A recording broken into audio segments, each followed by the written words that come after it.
said something about the Tigers earlier in the show, and everybody got kind of squeamish about it, and I don't think it's particularly bold. I don't want to be pat on the back for it. I think it's rather obvious. The Tigers took 2 or 3 over the weekend. That was actually a replay of me saying that from the previous Monday, and the previous Monday, and the previous Monday. They just keep taking 2 of 3. They're 11.5 games up in the division. Everybody in the division has a losing record, with Cleveland being swept over the weekend. And I said the division race is over. You can't say that. Why? I think we all acknowledge they're winning this division, right? Everybody got kind of squeamish. This is feeling a little reminiscent of disco. Guys, nobody in the division's any good. The Tigers are. They get the best record in baseball. If they played 500 the rest of the way, they would win 92 games, which won the division last year. Well, what if they get injured? Well, they've rallied through every injury they've suffered all season long. Remember starting without 2 center fielders and their starting catcher? Veerling with multiple setbacks? I'm not really worried about an injury.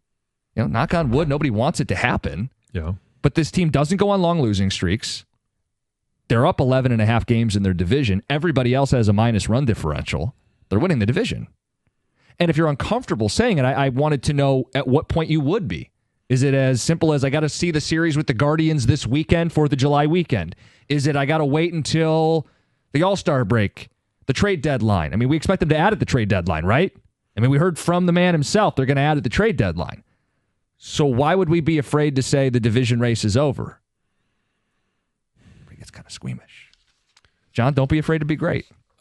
I'm not going to say – I have said all along, especially when we talk about them adding at the deadline, I don't think it's about winning the division. I'm not going to sit here and say the division is over. There's still so much baseball to be played. But you can't name a team that's a threat. No, but I can name the field. Injuries. Injuries could happen. They have happened. They could derail this team. They haven't. Yes, you're right. They have happened. They've found ways to overcome. At the beginning of the year, we thought the sky was falling because they have no center fielder. Insert Javi Baez, who is most likely going to be an all-star. No one thought that was possible. Right. I understand that they've been able to overcome injuries. I understand that the longest losing streak that they have had all season long, 3 times, they have lost 3 games in a row. They are really good at winning series. They don't have extended droughts.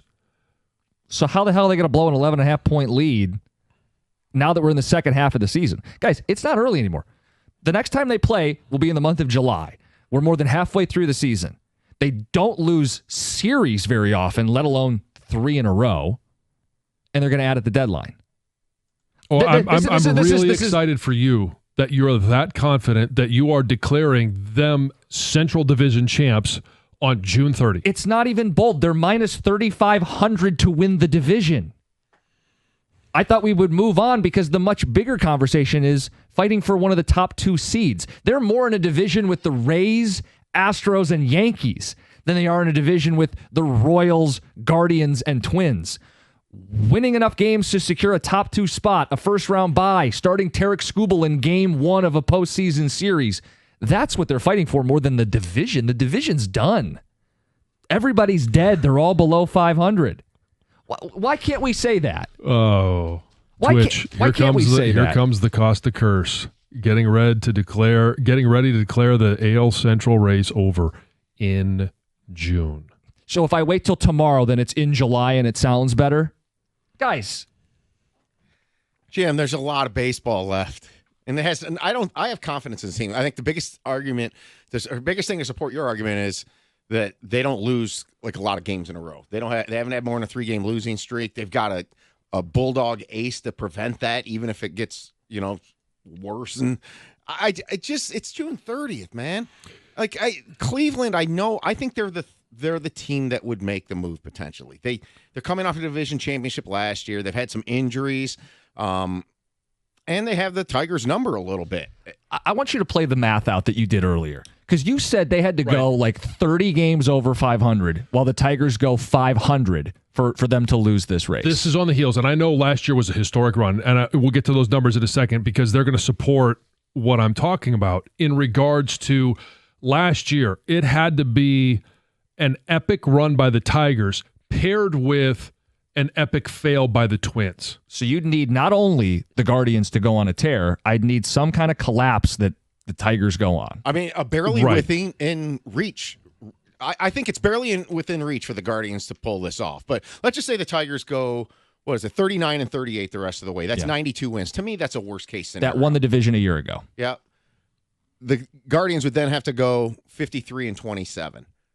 So I've seen teams do that. It's just barely within reach. Now, is there any evidence to say the Guardians would do this whatsoever? No. The Twins look cooked. They don't have Lopez, their starter. He's not coming back. Right. But I've seen enough of this happen historically that I'd like to get into mid-July, probably the All-Star break. They are playing the Guardians this weekend. I think, did they sweep them? I mean, that's probably a coffin. So next Monday, we come in from the long holiday week. What if they only take 2 or 3? Is that enough for you to buy in, or they have Depends to sweep them? Depends what happens during this week. I mean, there's no reason to think the Tigers would lose a series to the Nationals. Right. Again, they very rarely lose series. Carpenter's out. Let's see how that. But they have an answer to everything. Wencel Perez. I mean, you just got done telling us he's more than a platoon player last week. Right. They always have an answer, seemingly before the problems even show up, and we've been singing that song since April. But I just want to at least give a little room for not only the Guardian series, but the Rays come here next week. The Rays beat them. Yeah. So they're playing, after the Nationals, 2 teams that have won series against them. That's a rarity. Yeah. So let's just see where the numbers lie then. Yeah. Because you're 10 games deeper into this, and if the Guardians haven't started to make a slight push, or the Tigers don't go through some little bad stretch here that they haven't done all year, their worst month was June, right? The bullpen's taking on water. We're seeing real flaws. Oh, no. 15-11. 15-11 in the worst month. They're going to add in July. So I'm supposed to believe they're going to have multiple below 500 months to close the season? I don't think that both of those things happen. Where Cleveland goes, I'm not going to sit there and say it's a guarantee. I'm not going to declare it over. There's so much baseball to be played. There's so many wild cards involved. You're afraid to be wrong? No, I'm just not ready to make that declaration. 06. They were 76-36, and they finished 19-31. Okay, nobody saw that coming at the time. It probably won't happen again.